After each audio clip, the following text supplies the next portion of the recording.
Okay. Gotta tell the story, huh? Okay, so I wrote it down. I actually have a huge list here of all these dreams.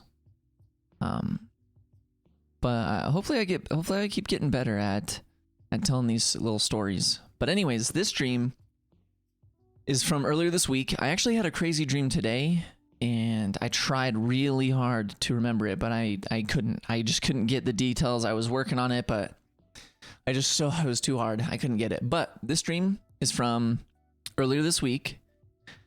I don't know what I want to call this dream yet. Well, I mean, the title that I have on this one is Spooky Cat Jump and Valorant with Ninja.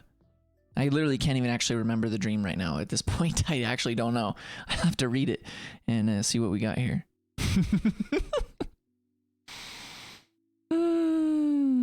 This one hair keeps... Hey, get over there.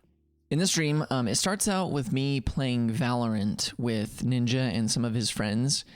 But what's weird is like I'm playing with like a PC setup that's at my work. And after playing a couple matches with Ninja, eventually he asks me about where I work.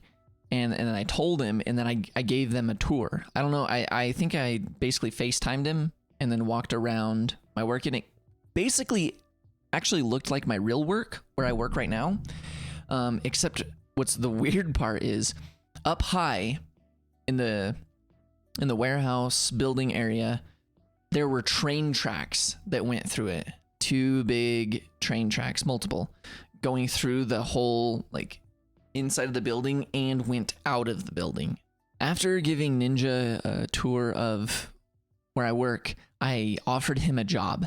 I don't know what job I offered or how I have the authority to offer someone a job, but I offered him a job. And I can't remember what Ninja said, but I assume that he probably said no, that he's fine.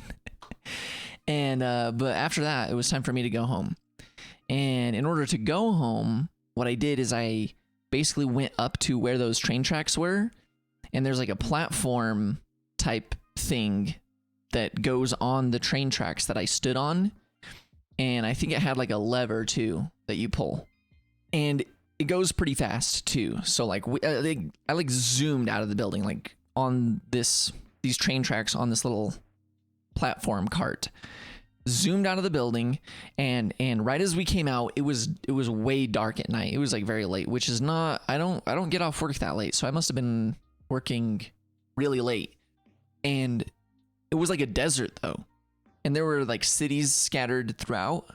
What I mean by a desert too is like the stars were out, like the stars were all clearly visible, and it literally felt like kind of the middle of nowhere. But we were zooming, going super fast.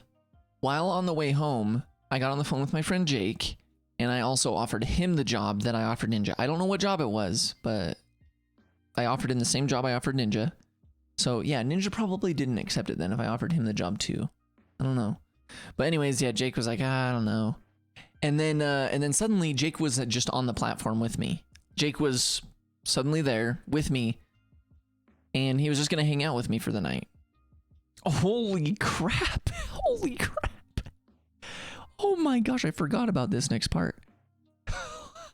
Apparently, on our way home, so Jake's with me, on our way home, Jake got a phone call from an automated message that sounded like a friendly old man that was letting him know that there was a corpse found like pretty close to his home, but to not worry about it.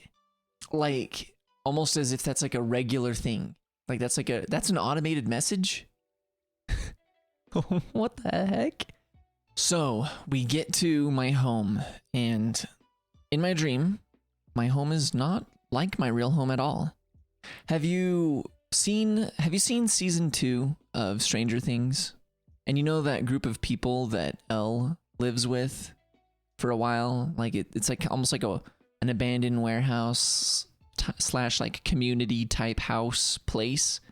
It kind of seemed like a place similar to that. Not necessarily exactly like theirs, but like that type of vibe is like what's going on. On the bottom floor of this building, there's this guy that gave us this little seed. And the seed was kind of like, it was kind of cracked open a little bit. And like right after he handed it to me, I accidentally dropped it. And right when it landed on the floor, a bird flew out of it. Like a small seed, slightly cracked, boom, hit the floor. A bird flew out of it. The bird flew around the corner and started going up these stairs, and we were chasing it. Like that scene kind of felt like a TikTok with some like clever transitions and some music was playing, which is kind of weird. But as we were chasing it up these stairs, eventually it kind of like dove straight back down, right back into the seed. Like the bird, like almost like the bird died and then was like spiraling and then thump, right back into the seed. So apparently I must live on the top floor or the attic or something, because we kept going up these creepy stairs. They're just creaking, and on our way up, we saw what was, I guess, one of my roommates. That he just looked like a pirate, like a legit pirate, not like somebody who's dressed up like a pirate for Halloween. Nobody, like he looked like an actual pirate, and he was just getting something out of the fridge. And we just told him about the bird and the seed, and then just said goodnight. And then near the top, there was this extra little smaller step of stairs that actually brought me into, I guess, our living space. And that's where we met up with my wife. And my wife was just there, like almost like she was waiting for me.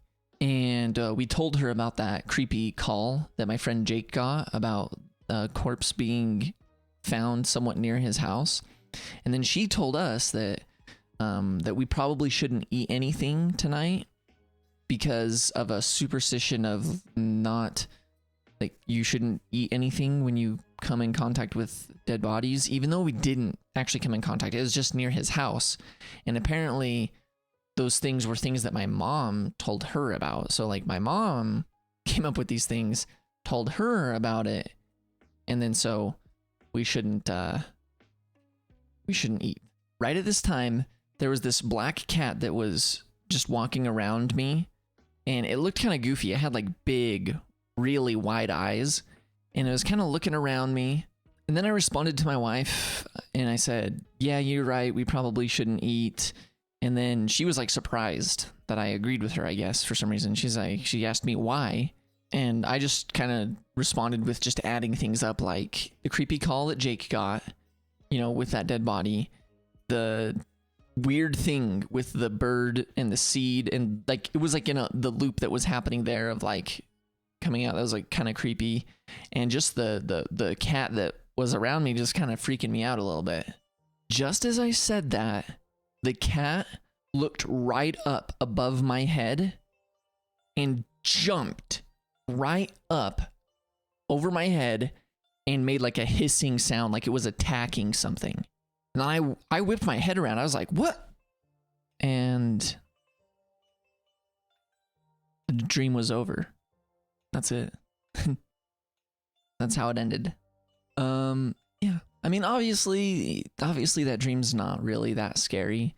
It's just a little bit creepy. Obviously the ending is a little strange though. I mean, just like the cat obviously saw something, and I turned around and the dream just ended. Like I literally, like, I almost like kind of like jumped awake a little bit, like boom, dream ended, and I was like awake. It was a little crazy. Anyways, it's kind of fun reporting a pretty fresh dream to y'all. I hope you enjoy it.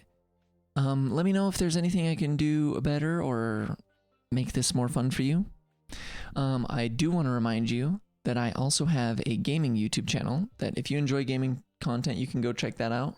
I also live stream on Twitch, so make sure you go check that out too. And I hope you have a good week, and I'll see you in the next video. Also, go catch up on my other dream videos too, if you haven't yet.